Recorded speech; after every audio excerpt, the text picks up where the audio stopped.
Bonjour antsika jiaby amin'ny Facebook ato.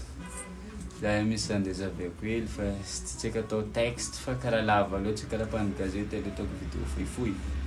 Izy ty zay mikasiky vidéo nipublien'ny Wendy Moaly fe karaha Majesty sur scène.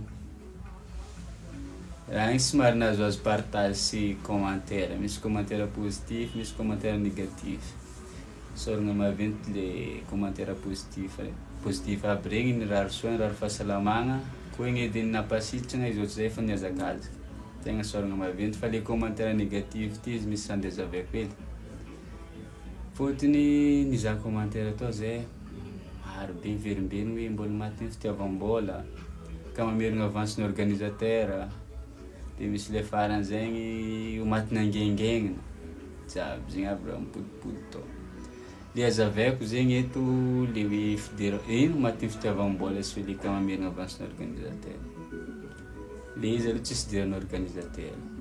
Organisation-nay tompony izy fa izy afaka tsy nagnano. Ary tegna tsisy volan'ny organisateur tokony andeha apody hoe koa tsy hagnano izy. Fa le raha marigna ny organisation tady vola fa izy nagnontoniagna tsara hoe mahavita anao, hagnano anao. Ary tsisy olo ni-obligé.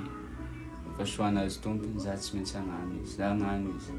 Za magnano morceau efatra, telo, za direct fa mody. Zegny raha nivolagniny taminahy, ary zegny mihitsy natao an-tany. Niakatra izy nagnano morceau telo, efatra, izy efatra mody. Na sary zegny efa tsy vita aby après une soirée. Izy fa direct lasa. Zegny donc tsy haiko ino le hoe diran'le fitiavam-bola am'zegny fa arô fa mandray raha efa teo raha tsy fagnahy regny fa tsy magnino fiaignana aby regny. De hoe le resaka angengenina, hoe mbola maty nangengenina, aigny mbola marary, ya mbola marary marigna izy fa izy tsy nideplasy lavitra. Izy tsy olo nandeha ta Diogo, tsy olo nandeha ta Toliara, tsy olo nandeha ta Fianarantsoa, izy mipetraka tagnahy, raha sur tagnahy. Raha vitany agnatin'ny 15 minutes, 30 minutes tsy olo natao an-tery. Tsy hitako le angengenina am'zegny.